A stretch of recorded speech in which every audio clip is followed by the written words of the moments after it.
Dobrý deň, dámy a páni, vítajte na Recru Academy 09. Tento webinár je tak trošku špeciálny, je taký predvianočný a v prvom rade by som sa vám chcel poďakovať za sledovanie všetkých našich webinárov, ktoré sme počas roku 2025 uviedli.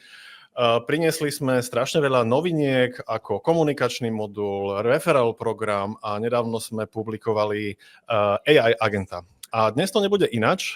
Znova budeme pokračovať v automatizácii a s mojím hosťom sa budem baviť o takej zaujímavej veci a tým je podpisovanie, elektronické podpisovanie dokumentov. Mojím dnešným hosťom je Honza Artner zo spoločnosti Signy. Ahoj Honza. Ahoj, zdravím všechny. Vítaj u nás. Taktiež je tu so mnou Paťka. Ahoj Paťka. Ahojte. Paťka bude znova dnes prezentovať, ako to v praxi vyzerá, ako to máme integrované v Recru a čo všetko môžete z Recru robiť pri podpisovaní dokumentov. Takisto vás vyzývam, aby ste znova písali svoje otázky na Honzu. Honza veľmi rád vám ich zodpovie a takisto na niektoré, na ktoré nepríde, tak vám určite odpovieme a o to celé sa stará Paťka. Paťka, ďakujem zatiaľ veľmi pekne, o chvíľučku ťa znova zavolám na stage. Dobre. Honza, kto je Honza Artner? A čo je Signy? Honza Artner je přednostně obchodník za Signy. Já mám Signy na starosti akviziční část obchodu, jsem tady 2. rokem, nebo 2 roky, no a vlastně dennodenně řeším situace ve firmách, které jsou o totálním topení se v papírech a vůli nějak posunout tu administrativu dál. No a k tomu pak slouží Signy, což je platforma přednostně pro elektronické podepisování. My jsme tady na trhu 6. rokem, jsme, doufám, že už ne startup, i když občas si tak připadáme všichni, že jsme mladí, 32 lidí, pořád duchem mladí. A vlastně to jediné, co máme na portfoliu, tak je fakt ta platforma pro elektronické podpisy. Je to služba, která dovede dokument navstřebat, ať už teda z nějaký plochy, složky, počítače nebo ze systému, dokumentu dát nějaký pravidla a poslat ho do světa k podpisům. Následně potom, když ty dotyční podepíší, tak se dokument navrací a v pár minutách máte vlastně tu administrativní záležitost za sebou a vyhybáte se takovým těm šílenostem, jako je tisk, čekání, teď nechci být konkrétní, ale distribuční služby, návrat dokumentu po dlouhé době naspět a podobně. Takže asi tak. Ja sa opýtam, Signy robí ešte okrem toho niečo iné, alebo len čisto podpisovanie dokumentov? No, já vždycky s oblibou říkám a trošku dehonestuju tu celou záležitost teďka s omluvou našemu zakladateli Ondrovi Synovcovi, že prodávám kancelářské potřeby, jo, ale ono to tak trochu je. Umíme dokument podepsat všema druhama podpisů, který definuje zákon, ale na začátku toho celého můžeme protistrany i distančně identifikovat, ověřovat. A tady to je pro případ potřeb firem, který spadají třeba pod AML zákon a musí ověřovat pro AML protistrany. To znamená, dovedeme od dotyčního zajistit fotky tváře, živá selfie, nahrávky dokladů, nějaké informace o mikroplatbách a zajištění AML formulářů. Takže dovedeme vlastně zajistit velmi konkrétní data na osobu a potom teda s nějakou dostatečnou mírou jistoty s tím člověkem ten dokument podepsat, anebo ty data pak použít pro nějaké další ověření na registrech a podobně. To je na začátku toho procesu. Pak teda to naše slavné podepisování, ale na konci toho celého vlastně, a bylo by to zvláštní, kdybychom to nedělali, ty dokumenty umíme i dlouhodobě ukládat. Tady vlastně je potřeba ten elektronicky podepsaný dokument, který má nějaký parametry. Jsou tam metadata o těch podpisech, jsou tam razítka, pečeti a tak dále. Jsou tam nějaký ochranný prvky proti změnám, tak ten dokument je potřeba mít někde uložený, aby bylo možné deklarovat, že s ním nikdo nijak nepatřičně nemanipuloval. K tomu zpravidla slouží nějaký dokument management systémy ve státní správě, spisové služby, a nebo pak ty kategorie dlouhodobých důvěryhodných archivů. No a jeden takový máme my. Může to být nedílnou součástí Signy, takže vlastně po podpisu ten dokument obratem naplouvá tam. No a tam může být archivovaný opravdu po extrémně dlouhá léta, jako je třeba povinnost u mzdových listů, archivační povinnost 45 let, takže ten dokument dovedeme držet takhle dlouho v té službě archivační. Ta služba celá, jak teda z aplikace, tak i data jsou cloudový, to říkám teďka rovnou na hlas, protože když už o tom někdo začne uvažovat, tak jeden z bodů, který může být takovým red flagem, tak je právě ta cloudová služba, tak jsme jednak v Evropské unii, čímž odpovídá možná i na to, jak je to s daty osobního charakteru, neopouští to EU. Je to na Microsoft Azure, no a je to všechno jako v relativně bezpečné podobě ukládaný na tyhle šíleně dlouhé roky. Takže tak, není to jenom o podpisu. Ta pôsobnosť Signy je kde? Všude. a cezhranične? Je to Československo, alebo ste ešte niekde inde?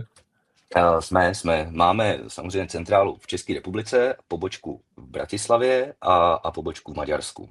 Nicméně ty dokumenty se dají podepsat absolutně všude, s kýmkoliv na druhé straně světa.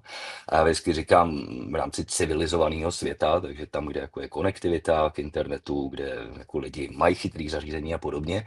Ale když bychom se měli bavit o prostým elektronickém podpisu, tak jeden z našich největších konkurentů, který tady globálně působí, tak je ze Spojených států a ten vlastně podepisuje takhle napříč celým světem. Tudíž můžeme i my, protože máme úplně stejný prvek toho podpisu. A je to i tak, máme klienty opravdu, který podepisují globálně. Toto sa mi páči, že nemusíš niekde prísť a sadnúť si a musíš fyzicky niečo podpisovať, skenovať a neviem čo všetko robiť.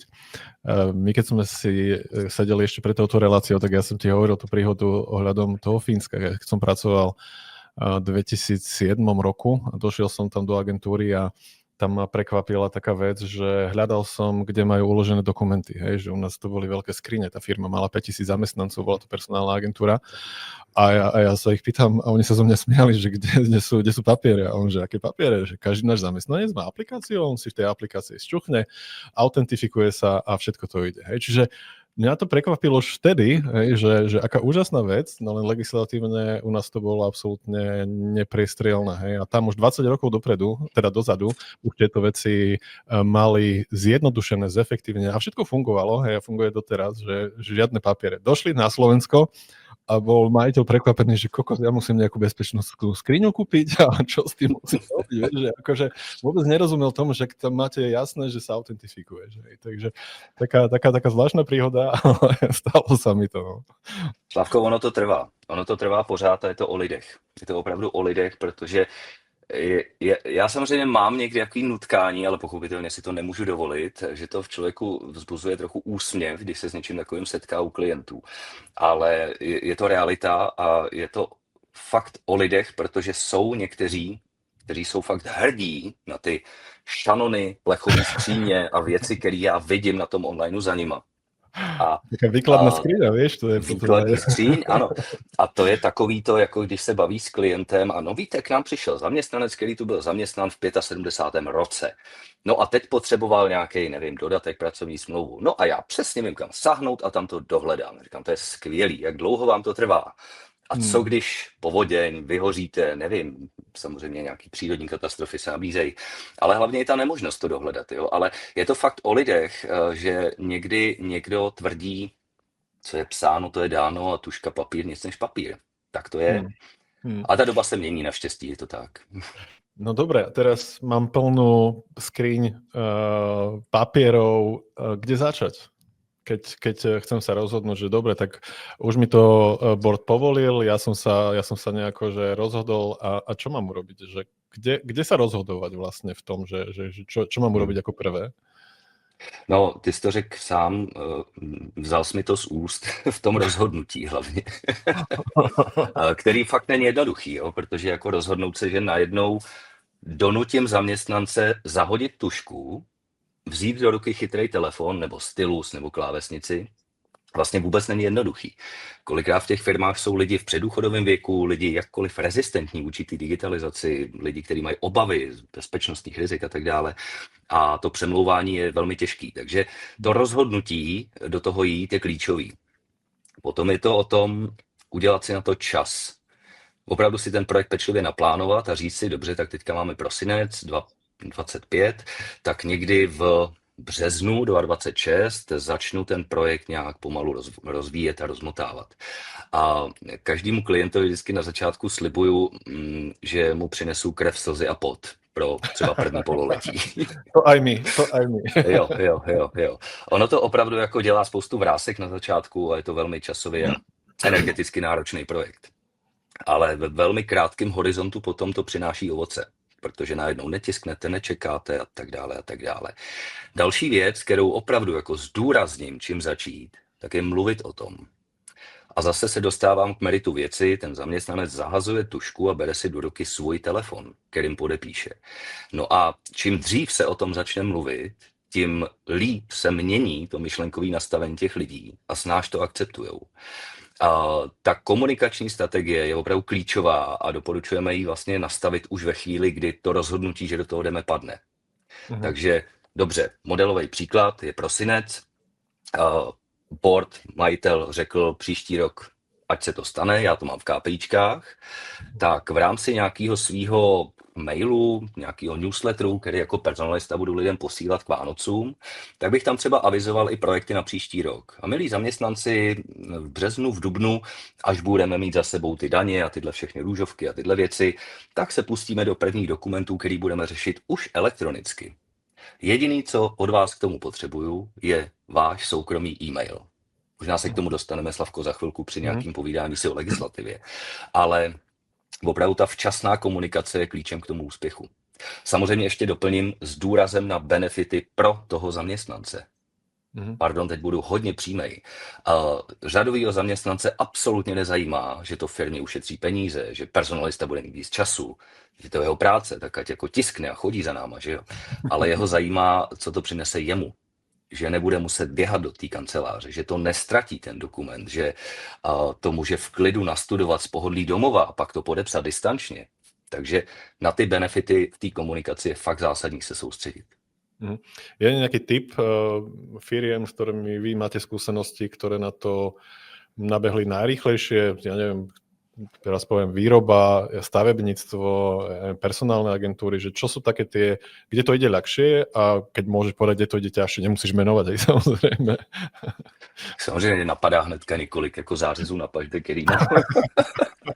který byly jako velmi specifický něčím, ale takhle, je to možná velký paradox, ale opravdu veliký výrobní firmy nemají moc možností, než je direktiva.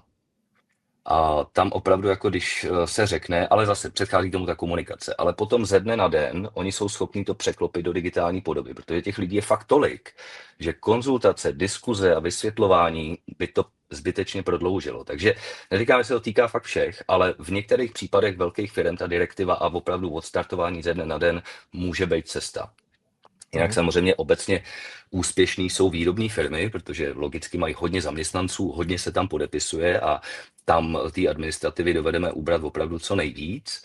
No a úplným opačným protipólem jsou malé firmy, které nemají moc zaměstnanců. Jsou to menší firmy z nějakých, dejme tomu, jiných oborů podnikání, než je jako výroba, já nevím, gastro a podobné věci. Mířím třeba na IT konzultační firmy, vývojáře, programátory a podobně, kde samozřejmě ta náchylnost té digitalizace je daleko vyšší. No a ještě když se vrátím možná k tomu, nebo když zmíním ještě ty negativní segmenty, tak to bylo pro mě jako neskutečným zjištěním. Schválně, Slavko, jestli si tipneš, co za profesi je schopná to odmítnout. Jako je to, no, že prostě nebudu digitalizovat. Já dělám svoji práci, já jsem to 6 let studoval a prostě tohle je můj obor a jako s tímhle na mě nechoďte. Tipni si. Neviem, to akože HR? Jsou to doktoři, jsou to lékaři. Okay. Lékaři. A tam jako je donutit k podepsání dodatku, převzetí mzdového výměru, podepsání pracovní smlouvy je opravdu velmi těžký. Aha. Takže a možná teďka ještě zkombinuju to předchozí, na co se ptal, čím vlastně začít, tak může být onboarding nového člověka. Že i ten doktor najednou bere jako automatickou věc, samozřejmost. Já nastupuju do nového místa, kde se podepisuje elektronicky. Pošlu mu dotazník elektronicky, on vyplní svoje data, včetně e-mailu, mobilu, bankovního účtu, pojišťovny a tak dále. Dotazník přijde nazpět, vygeneruje se dokumentace nástupní, tam mu odchází v další mailu už podepsaná od jednatele, ředitele a on to podepíše distančně ze svého mobilu před nástupem ale už má v hlavě zaparkováno i ten doktor, že tady se prostě podepisuje elektronicky. A jakýkoliv další dokument, který tam pak přijde, tak už je branej s naprostou samozřejmostí. Tak milí doktori, nebojte sa toho, kľudne podpisujte dokumenty aj elektronicky. Keď máme e-doklady a všetko možné, tak ja si myslím, že tá zmluva nie je to najhoršie, čo môžete elektronicky podpísať. Super, mám zvolenie, mám už na svojej strane. Ktorý je ten prvý dokument, ktorý navrhuješ, aby sme začali podpisovať elektronicky? Je to vysoce individuální téma, nedovedu říct asi paušálně, protože každá firma se nachází v jiném stavu digitalizace. Někde je to fakt jako o tvrdý práci, tužka, papír, elektronický výplatní pásky jsou totální budoucnost, takže lístečky, dokonce jsem zažil i, jako, že se výplata vyplácela v hotovosti. A to je opravdu jako, jo, jsou tam tací, kteří na tom trvají. A z různých důvodů. No a tam je ta práce samozřejmě největší a tam, přímě řečeno, bych začal fakt těma výplatnicem.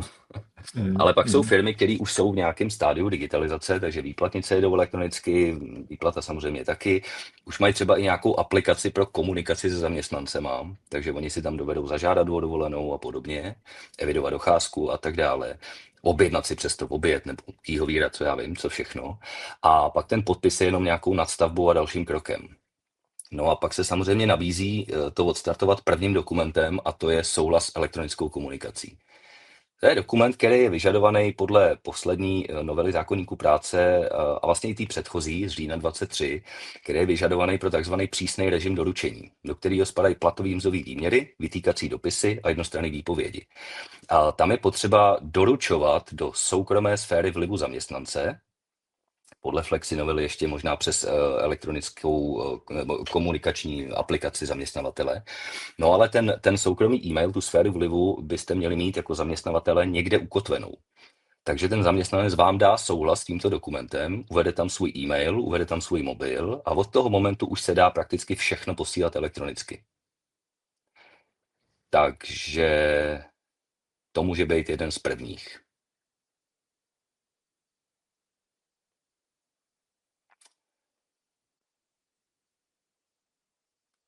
Slavko nám zmizel.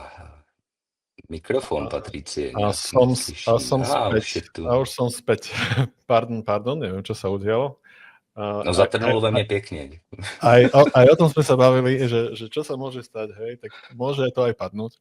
Ospravedlňujem sa všetkých. Takže bavili sme sa o tom, ako a s akým dokumentom začať, tak keby si mohol dokončiť myšlienku a prejdeme s Paťkou na to, ako vlastne to v Recru vyzerá a ako môžete tie elektronické dokumenty podpisovať. Tak Honza, nech sa páči, pokračuj.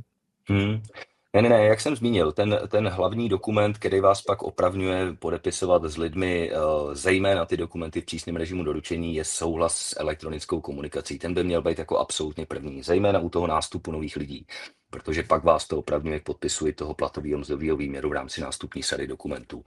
A pokud něco takového už existuje, jakože v celé řadě firm existuje takový dokument, tak bývá docela paradoxem, ale je to praxe, že firmy začínají s námi podepisovat, respektive doručovat tu nejkontroverznější a nejkritičtější kategorii dokumentů, opět jsem v přísném režimu doručení, a to jsou ty platový a mzdový výměry. On je to totiž jednostranný dokument a od toho zaměstnance se nevyžaduje téměř nic, než jenom aby potvrdil převzetí. Nebo aby mu bylo doručeno a oni to pak mají zdokladováno v auditní stopě toho dokumentu a vůbec je to vidět v celém tom systému. Takže ač je to teda dokument, který vyžaduje na straně zaměstnavatele kvalifikovaný podpis certifikátem, ať je to teda jednostranný dokument, musím na to mít ten souhlas, musím mít zajištěnou tu e-mailovou adresu soukromou, tak tímhle se dá taky začít, protože od toho člověka nechcete téměř nic. Tam ten podpis zpravidla nebejvá. Super, ďakujem pekne, Paťka. Poď, ukáž, ako to u nás funguje a ukážeme našim klientom, ako môžeme pomôcť s takýmto právnym úkonom priamo z Recru. Takže ja tu mám takú praktickú ukážku, keďže toto je Recru Academy webinár, tak ja tu mám také mini vzdelávacie okienko, ako je možné prepojiť si to z Recru a prakticky využívať. No a všetko sa to začína takým úvodným prvotným nastavením v časti nastavenia spoločnosti externé služby. My v Recru vieme cez API prepájať rôzne externé služby, napríklad na Slovensku to môže byť Profesia alebo Worky, prípadne v Čechách dajme tomu Timio, Jobsy, Easy práce a podobne, čiže je tu naozaj taký veľký výber, ale najčastejšie prepájame teda webovú stránku danej spoločnosti. Čiže ak máte nejakú kariérnu sekciu, toto býva taká najčastejšia požiadavka. Čo sa týka týchto externých služieb a prepojení, tak práve taká úplne najväčšia novinka v Recru je práve prepojenie zo Signi. To je možné nastaviť takýmto spôsobom. Je tu v podstate taký mini, veľmi stručný návod a všetko, čo potrebujete spraviť, je vygenerovať si API kľúč a dosadiť ho do tejto časti v Recru. Tento API kľúč získate priamo, keď si vytvoríte účet v Signi, v tejto časti naľavo API. Čiže tu je možné získať takýto kódik, dať ho do Recru a ak chcete toto prepojenie využívať, tak stačí zaškrtnúť tento checkbox, že prepojenie je aktívne. Ak by ste totiž uvažovali, že nejakú dlhšiu dobu Signi nebudete využívať, že to nie je potrebné, tak nemusíte celé to prepojenie rušiť, ale stačí len odškrtnúť vlastne tento checkbox a prepojenie už nebude aktívne. V tejto pravej časti si tiež môžete vytiahnuť e-mailové adresy členov tímu. Znovu v Signi je možné v nastaveniach spoločnosti práve tu v tom odzubenom koliesku vytvoriť si celý vlastne tím ľudí, ktorí by mali byť navrhovatelia pre podpisovanie týchto elektronických dokumentov. Čiže tu je možné takýto tím následne vyskladať. Môžeme sa rovno aj pozrieť, ako by to potom v praxi vyzeralo v Recru, čiže sa presuniem teraz do našej databázy. Každý profil kandidáta obsahuje u nás taký widget, ktorý voláme súbory a keďže Recruiter si vie zosynchronizovať svoj e-mailový účet, tak všetky tieto prílohy a dokumenty, ktoré mu kandidát priebežne v tej komunikácii posiela, sa sem doťahujú automaticky. Taktiež Recruiter vie generovať akékoľvek dokumenty, či už, ako sme spomínali, môže to byť pracovná zmluva, nový výmer mzdy, ukončenie spolupráce, jednoducho čokoľvek, čo by ste potrebovali teda vygenerovať a odoslať na podpis. V praxi by to vyzeralo veľmi jednoducho. Recruiter naozaj len vyberie súbor alebo dokument, ktorý by potreboval odoslať kandidátovi na podpis a v hromadných akciách kliknúť na podpísať dokument. Tu už vybieha takéto okno a to je práve vďaka integrácii zo Signi. Čiže všetky údaje tu mám úplne pohodlne vyplnené, nemusím tu nejako veľa špekulovať alebo niečo dopisovať ručne. Mám tu prednastavený jazyk ako slovenčinu, ale môžem si vybrať kľudne aj iný. Prípadne ja som tu už prednastavená aj ako navrhovateľ, čiže som to ja, kto posiela tento dokument kandidátovi na podpis. Je tu môj e-mail, telefónne číslo, no a v podstate ako sa vyžaduje podpis aj odo mňa, tak moja rola by bola podpisuje, ale mám tu aj iné možnosti. Ak by sa nejaký podpis odo mňa nevyžadoval, že čisto len mám tam figurovať a odoslať tomu kandidátovi dokument, môže byť kľudne berie na vedomie. Prípadne cez to tlačidlo pridať podpisujúceho viete pridávať ďalších ľudí, môže to byť kľudne nejaký manažér, hiring manažér a ten môže mať kľudne aj inú rolu. Ak nepotrebujete priamo podpis od neho, tak stačí, ak mu dáte rolu schvaľuje a tým pádom čakáte možno, že od neho na nejaký feedback, aby vám najprv schválil to podpisovanie. Takú poslednú vec, ktorú tu môžete ešte v Recru nastaviť, je poradie podpisovania. Defaultne ja to mám ako všetci podpisujú naraz, čiže všetky tieto osoby môžu ľubovoľne v ľubovoľnom poradí spraviť elektronický podpis, alebo tými šipôčkami môžem sa rozhodnúť, že posuniem tieto mená a priezviská týchto ľudí do určitého konkrétneho poradia a tým pádom je možné prenastaviť toto podpisovanie v nastavenom poradí. Prípadne je tu ešte tretia možnosť, navrhovatelia podpisujú ako prvý, čiže tam sa vyžaduje, aby som to ja podpísala ako prvá. V tejto spodnej časti máme tu na tiež takú ikonku, takže môžem sa kľudne pozrieť aj na túto zmluvu a skontrolovať, či je to to, čo chcem naozaj odoslať a následne už kliknem na to tlačidlo odoslať a všetko je vybavené. Čiže je to veľmi rýchle. Na tej druhej strane prídu vám takéto e-mailové notifikácie, čiže či už rekruiter alebo ten kandidát dostáva úplne takú mini krátku výzvu, stačí mu kliknúť na toto fialové tlačidlo, zobraziť dokument, no a v podstate tu už ho signi, prevedie tým celým výberovým procesom. Ja to volám signi, prepáč Honza, ty si spomínal, že ja budem v tých 10% populácie, ktorá to takto nazvala. No a ten kandidát naozaj len uvidí ten dokument, skontroluje ten textík a prejde do tej časti pokračovať na podpis. Následne mu príde takýto krátky SMS verifikačný kód, ktorý sem vyplní a prechádza už do tej podpisovej časti. Toto je úplne jednoduché, pretože vyžaduje sa tu len zadať miesto, kde sa podpisuje, dátum a má tu na výber 3 takéto jednoduché možnosti. Podľa mňa asi najjednoduchšie je tento text. Kandidát tu stačí, ak napíše meno a priezvisko a všetko je vybavené. Prípadne môže prejsť do časti stylus a tam by mohol na dotykovej obrazovke spraviť aj vlastnoručný podpis graficky.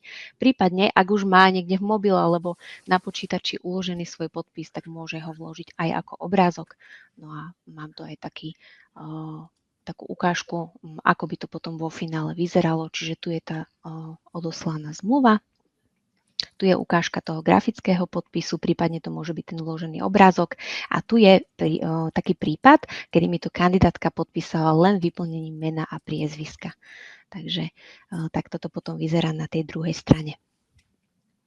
Ak sa vrátime naspäť do Rekru, tak tu ešte aj odporúčam pre tých, ktorí by teda chceli začať takto podpisovať dokumenty, aby si vlastne v konfigurácii stĺpcov, naši to už takto poznajú, vytiahli aj takýto stĺpec stav podpisu, aby si toto všetko vlastne mohli aj pekne trackovať.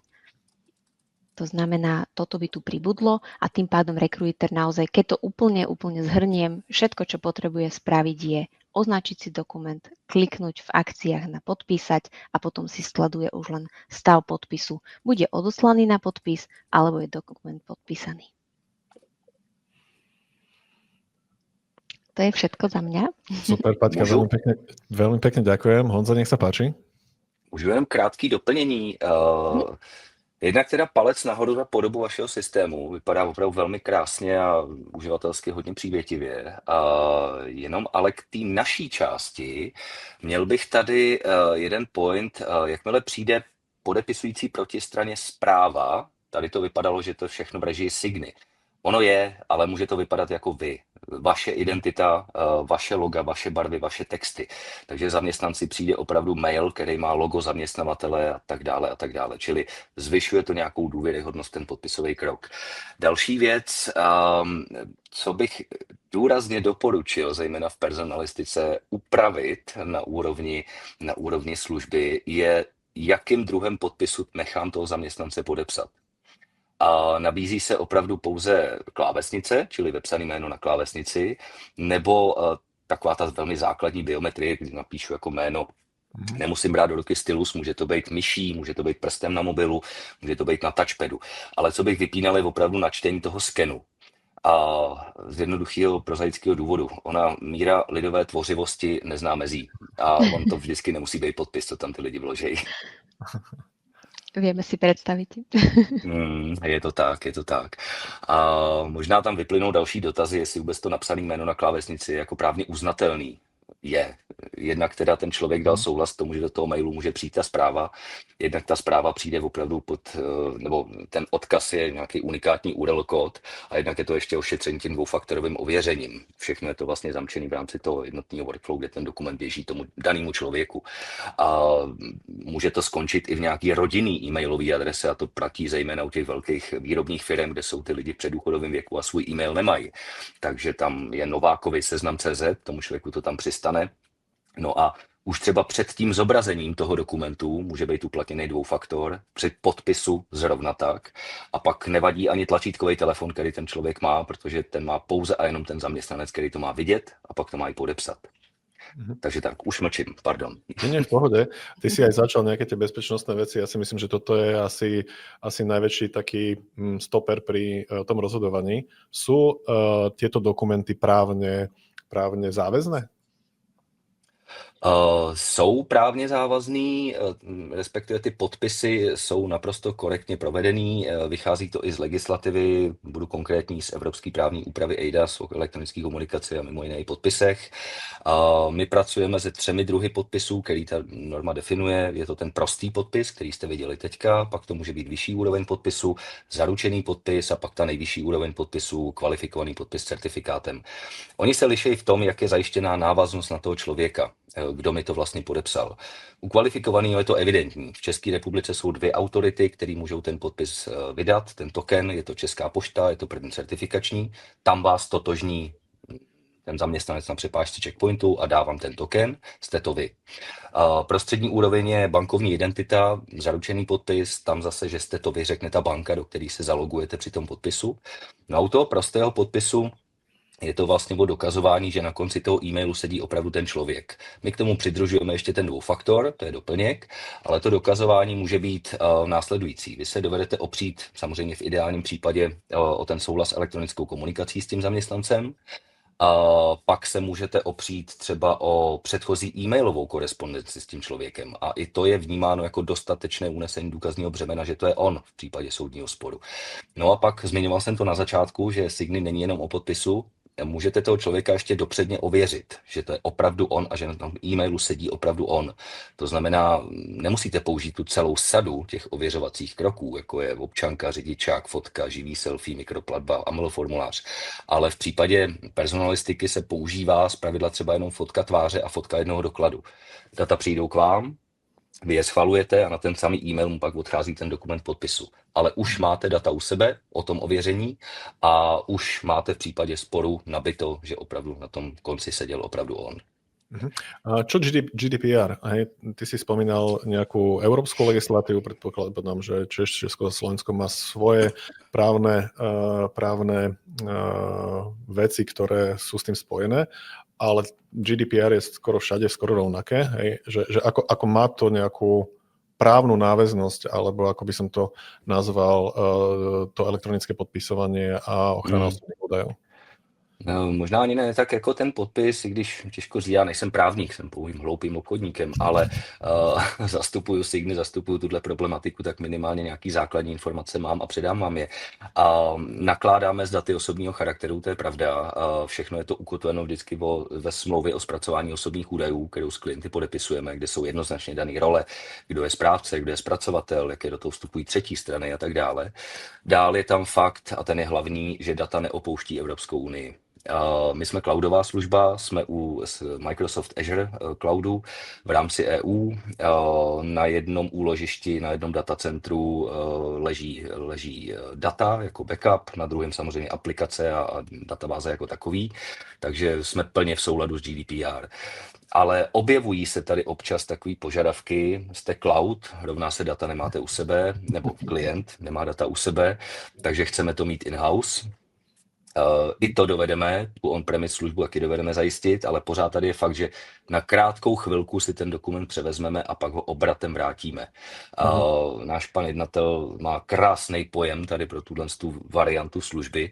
Jsme pouhým průtokovým podepisovacím nástrojem a dokumenty obratem vracíme nazpět. Keď už spomíname bezpečnosť a právne veci, ja by som len upozoril na to, že na jar chystáme ďalší webinár spolu s vami a so spoločnosťou PRK Partners a vlastne bude zastupovaný advokátom Danielom Vejsadom a on je špecialista, môžem takto povedať, na právo a elektronické podpisovanie v Českej republike, takže máte sa na čo tešiť, ja to ešte raz spomeniem potom na konci.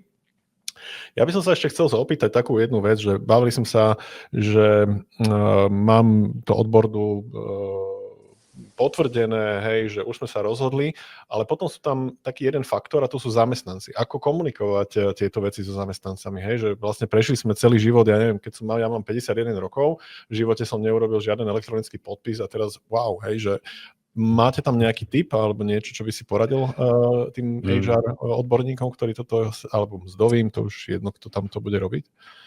Já jsem to tu zmínil před chvílí, jak o tom komunikovat, řekl bych, že furt.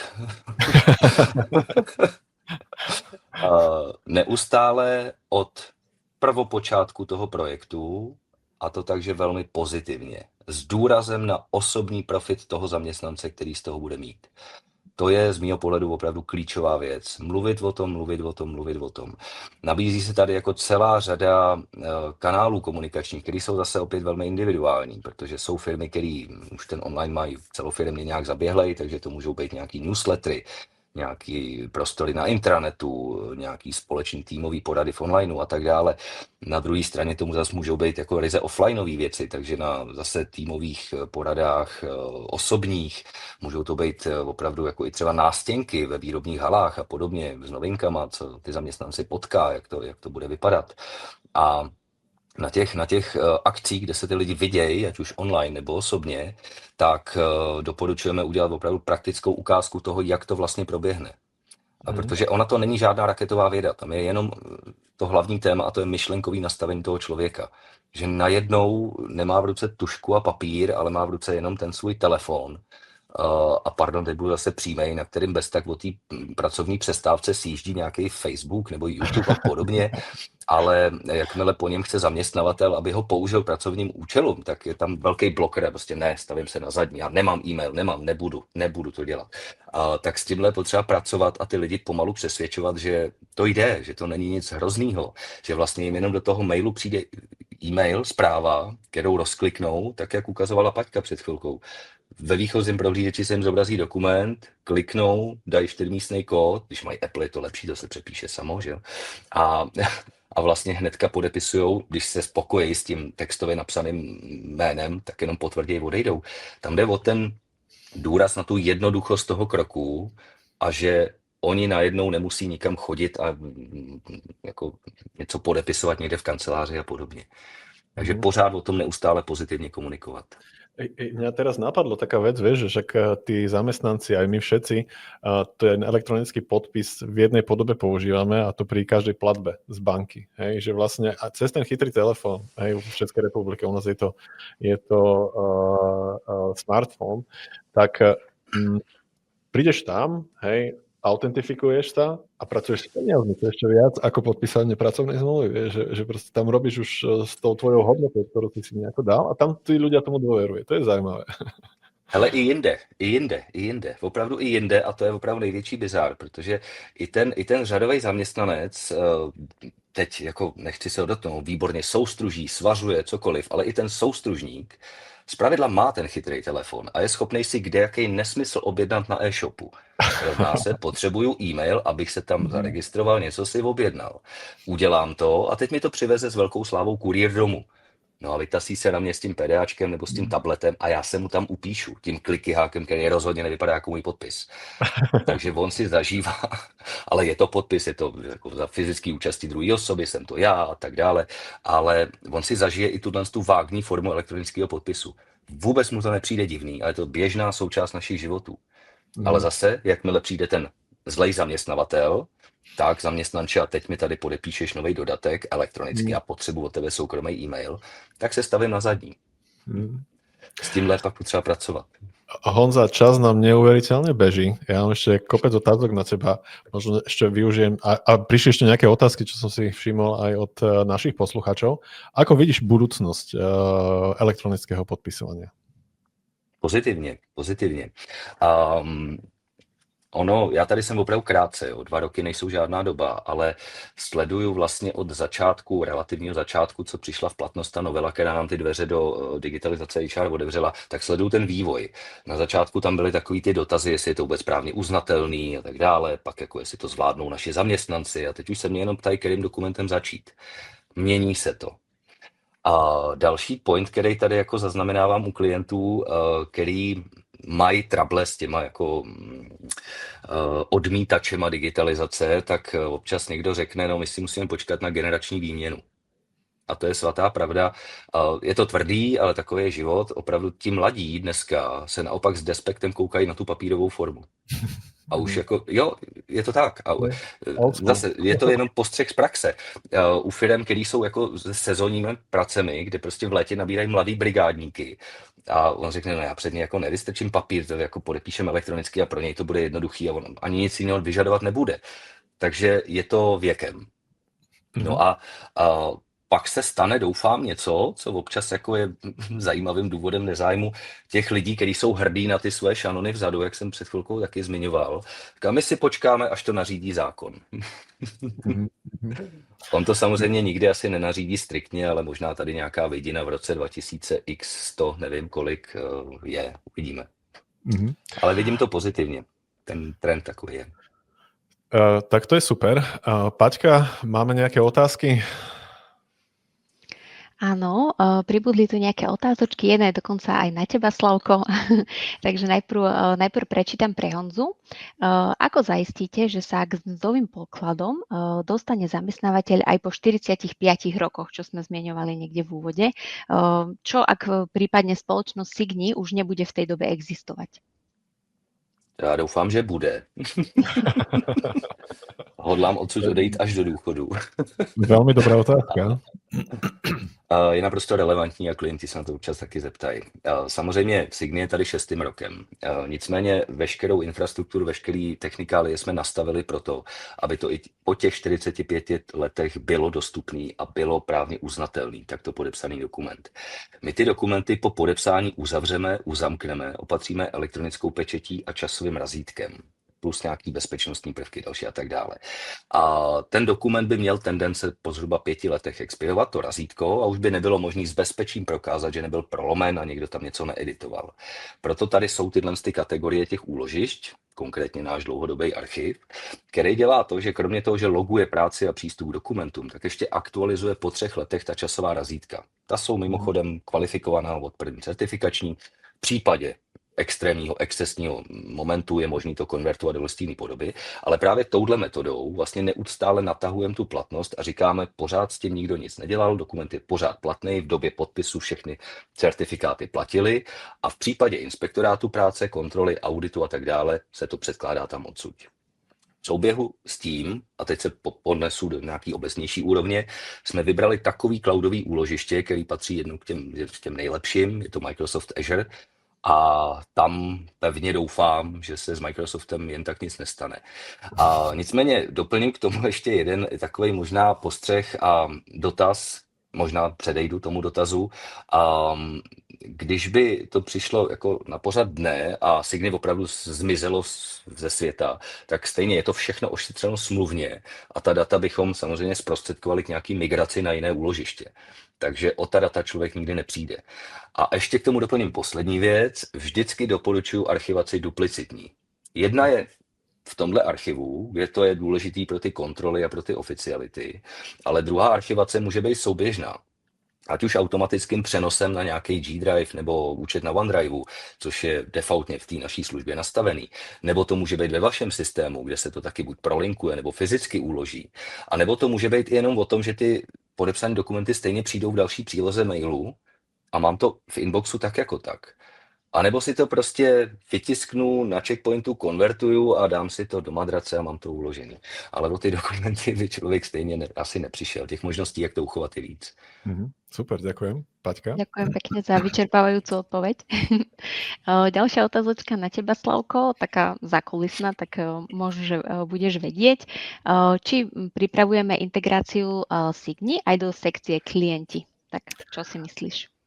Určite áno, my sme sa o tom bavili ešte asi pred 2 týždňami, keď sme pripravovali tento webinár a predpokladám, že niekedy v Q1, Q2 budúcom roku budeme môcť predstaviť aj túto funkciu pre našich klientov, nakoľko je to fajn vec napríklad pre personálnu agentúru, kedy podpisuje nejaké veľa kontraktov s novými firmami, takže určite toto bude veľmi zaujímavý point a funkcia, ktorú v Recru v budúcom roku spustíme. Tak ako som spomínal, určite o tejto funkcii budeme aj na tejto platforme informovať, takže vám urobíme aj ďalšiu ukážku. Super, ďakujem pekne. No a potom dá sa podľa teba, Honza, povedať, že dnešní kandidáti vnímajú digitálny podpis ako súčasť takej candidate experience, že to niečo aj napovedá o tej spoločnosti? Rozhodně jo. A beru to z vlastní zkušenosti. Já jsem nastupoval do 2 firem, kde se už podepisovalo přes Signy. A vždycky mi to něco o té firmě napovědělo, že drží krok s dobou, že prostě nechce papírovat, dobře jsou zelení, šetří přírodou, což je jako významný faktor, já osobně vnímám jako velmi silný, ale o té firmě to opravdu něco napovídá. Je to trendem a je to nějaký moderní pohled na věc. Super. A Tak pardon, zase doplním, koukaj i na můj komfort. Že když nastoupím do firmy, tak nejsem pod tlakem toho personalisty, máte 15 minut, rychle si to přečtěte, podepište a mám tu dalšího. Já si to fakt v klidu doma dovedu přečíst a vyjádřit se k tomu. Super, takže win-win. Máme ešte nejakú otázku, Paťka? To je asi všetko pre dnešok. Možno, že ty máš ešte nejaké na Honzu? Tak náš čas už vypršal, mali sme 45 minút, super. ale v každom prípade Honza, veľmi pekne ti ďakujem za vyčerpávajúce vysvetlenie, čo Signy robí. A ďakujeme veľmi pekne, že ste nám umožnili integrovať vašu službu našim klientom a ja pevne verím, že to využijú v plnej miere. Určite im to ušetrí čas, ušetrí im tu peniaze, nervy a celú tú tortúru okolo toho podpisovania. Takže veľmi pekne ďakujem a veľmi sa teším na ďalšiu spoluprácu s vami a nie len v podpisovaní, ale už som spomínal, že pripravujeme ďalší webinár, ktorý bude s Danielom Vejsadom, ktorý je špecialista na české právo, na podpisovanie a top odborník v Českej republike na túto problematiku. Takže máte sa na čo tešiť, ak budete sledovať náš kanál, tak o všetkom vás budeme informovať. Dnešným mojím hosťom bol Honza Artner. Honza, veľmi pekne ďakujem a prajem ti krásne a ničím nerušené sviatky. Já taky moc děkuji za pozvání, byl to úžasný webinář a krásný dotazy a vám, posluchačům a vám dvěma přeju taky krásný advent a klidný svátky. Děkuji ještě jednou. Paťka, ďakujem Paťka aj tebe za vysvetlenie celej tej problematiky, ako to funguje v Rekru. A ja mám ešte pre našich hostí alebo ľudí, ktorí nás sledujú, ešte jednu pozvánku a tá pozvánka patrí na ďalší webinár, ja si toto musím prepnúť, ktorý bude 14.1. A keď sme uvádzali nášho AI agenta, tak sme prišli na to, že veľa klientov nás dopytovalo, aby sme ukázali, ako efektívne písať prompty v našom agentovi, tak ja som pozval Rásťa Kozlika, ktorý je AI lektor zo spoločnosti Balance HR a špecializuje sa presne na túto problematiku, takže máte sa na čo tešiť a pevne verím, že ďalší rok a ďalšie webináre vám prinesú znova taký lepší pohľad a zefektívňam tú vašu prácu. Ešte raz veľmi pekne ďakujem za celoročné sledovanie a pevne verím, že v zdraví sa po novom roku všetci vidíme. Majte sa pekne a dovidenia.